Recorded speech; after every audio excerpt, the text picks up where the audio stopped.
શું મહિપતસિંહ ફરી જેલમાં જશે? મિત્રો, આ ભાઈ બોલી રહ્યા છે કે મહિપતસિંહના જે મિત્રો સત્ય છે તેવું બહાર લાવીને જ રહીશ તેવું મિત્રો આ ભાઈ બોલી રહ્યો છે. ત્યારે મિત્રો બીજા ભાઈ પણ મહિપતસિંહ વિશે શું બોલી રહ્યા છે તે પણ મિત્રો આપણે આ વિડીયોમાં જોવાનું છે. બાકી મિત્રો મહિપતસિંહ કંઈ ખરાબ કામ કરતા હોય તેવું આપણને તો લાગતું નથી. બાકી મિત્રો આ ભાઈ શું કહે છે ચાલો મિત્રો વિડીયો પૂરો જોઈએ. બાકી તમે બાપુ વિશે તો બધું જાણો જ છો, તો છેલ્લે મિત્રો એક કોમેન્ટ પણ કરી નાખજો. યુટ્યુબ ઉપર આટલા લાખની આવક છે, ફેસબુક ઉપર આટલા લાખની આવક છે. ભાઈ તારામાં ત્રેવડ હોય ને, સાંભળ તને જ કહું છું, તારામાં ત્રેવડ હોય ને તો આ જે પીડિતો છે એમના વિડીયો બનાવવાનું બંધ કર. જે જરૂરિયાતમંદ તારી પાસે આવે છે એમના વિડીયો બનાવવાનું બંધ કર અને માત્ર ને માત્ર તારું જે મુખ્ય કાર્ય છે ને એના વિડીયો બનાય અને વારે ઘડીએ દાન માંગવાના વિડીયો બનાવવાનું બંધ કર. બરાબર? કારણ કે તું પોતે કંઈ નથી કરી રહ્યો, તું લોકોની પીડાનું પ્રદર્શન કરીને રૂપિયા કમાઈ રહ્યો છે. સમજો? એ તને ભીખમાં જ મળી રહ્યા છે.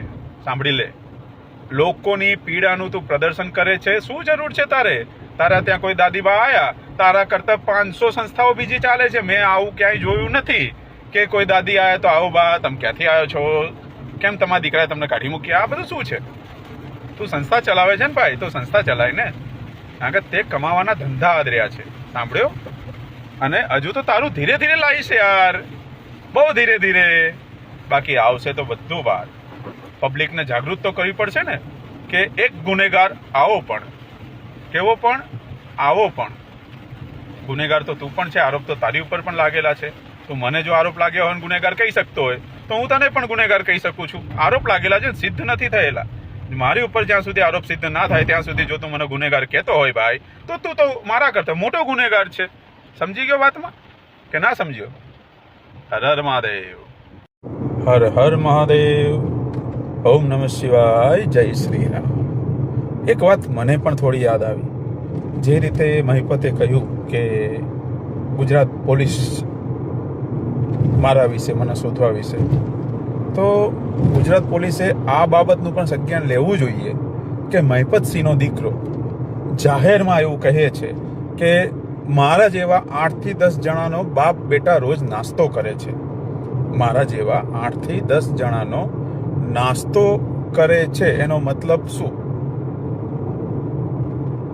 આ ગુજરાત પોલીસે તો ઠીક, પણ ગુજરાત સરકારે પણ આ વાતની સંજ્ઞાન લેવું જરૂરી છે કે આનો અર્થ શું છે ને. આ એનું જે સ્ટેટમેન્ટ હતું કે એને જે રીલ મૂકી હતી એના વિશે જાણ, પૂરી માહિતી મેળવવી જરૂરી છે. નમસ્કાર, જય માતાજી. કેમ છો મિત્રો? હું છું આપણો ગોપાલસિંહ ચૌહાણ લવાડ, અને ખૂબ દુઃખ સાથે જણાવવાનું કે તાજેતરમાં જે મહિપતસિંહ બાપુ લવાલનો વિવાદ ચાલી રહ્યો છે, આમ તો મારો વિડીયો બનાવવાનો કોઈ ઈરાદો નહોતો, પણ હું એક ચૌહાણના દીકરા તરીકે એક ચૌહાણને સપોર્ટ ના કરું તો મારી મારું ધાવણ લાજે. અને ગામમાં કોઈ ફેર નથી. મહિપતસિંહ ચૌહાણ લવાલ અને ગોપાલસિંહ બાપુ લવાડ સેમ એક અક્ષરનો જ ફેર છે. એટલે મારા ભાઈને સપોર્ટ કરવો મારી ફરજ છે. ઘણા લોકો થોડા દિવસથી બાપુને ખૂબ વિવાદમાં દસી રહ્યા છે કે બાપુએ આમ કર્યું, તેમ કર્યું, દાનના પૈસા બાપુએ આમ કર્યા, તેમ કર્યા. અરે મિત્રો, મહિપતસિંહ બાપુએ જે તમે લોકો કહેશો ને કે મોંઘી મોંઘી ગાડીઓ ફરે છે, પ્રોપર્ટી વસાઈ છે, 100% વસાઈ છે, પણ બાપુની ફેસબુકના સોશિયલ મીડિયાની આવક એટલી બધી છે ને એમાંથી વસાઈ છે. દાનનો પૈસો બાપુ ક્યાં 1 રૂપિયો વાપરતા નથી અને વાપરશે નહીં. પણ તમને બધાને એવું હોય કે બાપુ એકલા છે તો મનમાંથી બધું વેમ કાઢી નાખવાનું. ભાઈ, હજુ તો દરબારો મરી નથી ગયા. નો ડાઉટ હું કોમવાદની વાત નથી કરતો, બાપુ ક્યારેય કોમવાદ નથી કર્યો, પણ તમે લોકો જ્યારે શીખવાડો છો ત્યારે મારે વિડીયો બનાવવાની ફરજ પડે છે. એટલે મહેરબાની કરીને તમે મહિપતસિંહને એકલા ના જ સમજતા. અને મહિપતસિંહનો હું 2017થી મિત્ર છું. જ્યારે એમણે 2017ની અંદર સર્વ સમાજ સેનાની સ્થાપના કરીને એ વખત ગાંધીનગર જિલ્લાનો હું પ્રમુખ હતો. એટલે બાપુને હું નજીકથી ઓળખું છું અને ગાંધીનગર જિલ્લાએ બાપુને અનહદ પ્રેમ આપ્યો છે. અને એમાંય દહેગામ તાલુકાના પ્રેમની તો વાત જ ના થાય. અવારનવાર તમે બાપુના સંકુલમાં વિડીયો જોતા હશો. મારા દહેગામ તાલુકાની બહેનો, મહિલા મંડળો બાપુને કેટલો સપોર્ટ કરવા જાય છે. એ પ્રેમ છે બાપુનો. એટલે મિત્રો, બાકી તમને એવું હોય કે મહિપતસિંહને એકલા પાડી દઉં છું, મહિપતસિંહ વિદેશીથી ફંડ લાવે છે, ગમે તે લાવે, એમની આવડતથી લાવો છો. ભાઈ, તમારી જોડે કોઈ દિવસ એમને ભીખ માગી અને તમે પૈસા આપ્યા હોય તો માગો, નો ડાઉટ. 1 રૂપિયો આપો નહીં અને આખા ગામની તમે વાતો કરો છો કે બાપુએ ફંડના પૈસા આમ કર્યા, તેમ કર્યા. બાપુના રોકડ પૈસાની વાત કરું, જે રોકડા પૈસા આપે છે બાપુના, તમે અત્યાર સુધીના બધા વિડીયો જોઈ લેજો તો બાપુએ આટલા પૈસા રોકડા આ ભંડારી આલ્યા, ફલાણા આલ્યા, ઢીકણા આલ્યા, ચેક આલ્યો, તમામની બાપુ એની અંદર ઇન્ક્લુડ કરે છે. એટલે તમે લોકો કહે છે બાપુ રોકડા પૈસાનું શું કરે છે, તો એક પૈયે પૈનો હિસાબ બાપુ જોડે કન્ફર્મ છે જ. એટલે મહેરબાની કરીને મહિપતસિંહને બદનામ કરવાની વાત ના કરો. અને બહુ જો બદનામ કરશો તો મજા નહીં આવે. મજા એવી નહીં આવે કે આખો સમાજ એમની સાથે છે, સર્વ સમાજ એમની સાથે છે, 18 આલમ બાપુની સાથે છે. એટલે મહેરબાની કરીને બાપુને કોઈ હેરાન પરેશાન કરવાની વાત ના કરતો. અને રહી વાત બાપુને પરેશાન કરવાનું મેઇન કારણ હોય ને તો એ આ મેડિકલ વિભાગ છે. કારણ કે બાપુએ જ્યારથી સોશિયલ મીડિયાની અંદર જાહેરાત કરી છે કે હું હોસ્પિટલ બનાવું છું અને 18 આલમને હું વિનામૂલ્યે દવાખાનાની અંદર સર્વિસ આપીશ, એટલે સાહેબ નો ડાઉટ આજે સૌથી વધુ કમાણીનો આવકનો સ્ત્રોત હોય ને તો એ ફક્ત ને ફક્ત મેડિકલ લાઇન છે. એટલે મેઇન કારણ છે બાપુને હેરાન કરવાનું. મેડિકલની જ્યારે બાપુ હોસ્પિટલની જાહેરાત કરીને ત્યારથી જ લોકોના પેટમાં દુખે છે. તો મહેરબાની કરીને બાપુ જે મારા જેવા જિદ્દી જ છે, જે વાત પકડે એ છોડતા નથી. એટલે મહેરબાની કરીને બાપુને આપણે બધા તમામને હું વિનંતી 2 હાથ જોઈને કરું છું કે બાપુને ફૂલ સપોર્ટ કરવાનો છે આપણે. અને 2027ની અંદર મહિપતસિંહને ધારાસભ્ય બનતા કોઈ રોકી શકવાનું નથી. કારણ કે એનો અનહદ પ્યાર છે બાપુને. અને તમારે બાપુનો પ્રેમ જોયો છે ને મિત્રો, થોડાક દાડાની રાહ જો, ટૂંક જ સમયની અંદર રક્ષાબંધન આવે છે.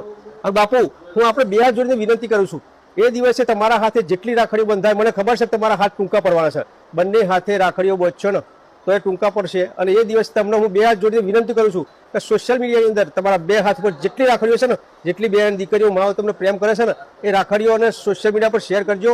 એટલે આ નફટોને ખબર પડે કે પ્રેમ શું છે. બસ મારે વધારે કંઈ કહેવું નથી. આ વિડીયોને એટલો શેર કરો, લાઈક કરો, કોમેન્ટ કરો, ફોલો કરો.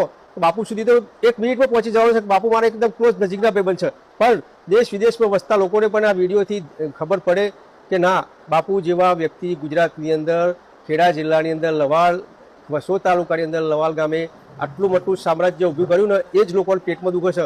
અને હજુ તો બાપુ શું નહીં કરે એની તમે કલ્પના પણ કરી શકો નહીં. એટલે મારે વિશેષ કંઈ કહેવું નથી, પણ બાપુના સપોર્ટ કરજો, સારી ખોટી કોમેન્ટ કરજો. મને કોઈ તકલીફ નથી, કોઈની બીકે નથી, કોઈના બાપનું ડરે નથી. તમે તાર જે કોમેન્ટ કરી હોય કરજો, જવાબ આલવાની મારામાં ત્રેવડ છે. એટલે આ વિડીયોને લાઈક, શેર અને કોમેન્ટ કરવા વિનંતી છે. જય માતાજી, જય અલગધણી. તો મિત્રો આપણે બંને વિડીયો જોઈ લીધા. હવે મિત્રો તમારું શું કહેવું થાય છે એ કોમેન્ટ કરી નાખજો. બાકી મિત્રો બાપુ છે 4000 લોકોને મિત્રો એક દિવસમાં રોજ જમાડે છે, નાસ્તો કરાવે છે, ખવડાવે છે, પીવરાવે છે, નવરાવે છે, બધું જ સેવા કરે છે. તો મિત્રો તેનો પણ ખર્ચો અંદાજે કેટલો આવતો હશે તમે પણ વિચારી શકો છો. તો તેના માટે મિત્રો બાપુને સોશિયલ મીડિયાની સહાયની જરૂર હોય છે, ત્યારે મિત્રો તેઓ દાન માગીને લેતા હોય છે. નહીં તો મિત્રો તેઓ પોતાના પૈસે તો એટલું બધું કોઈ કરી ના શકે. એના માટે તેઓ દાન લે છે અને પોતે સ્વીકારે છે, લાઈવમાં બધું બતાવે પણ છે. એટલે મિત્રો બાપુની વાત સાચી છે. અને તમે પણ મિત્રો છેલ્લે એક કોમેન્ટ કરી નાખજો બાપુ વિશે. બાકી ચેનલ પર નવા આવ્યા હોય તો વિડીયોને લાઇક, શેર, સબસ્ક્રાઈબ કરી શકો છો, જેથી નવા વિડીયો નોટિફિકેશન તરત જ મળી જાય. જય માતાજી.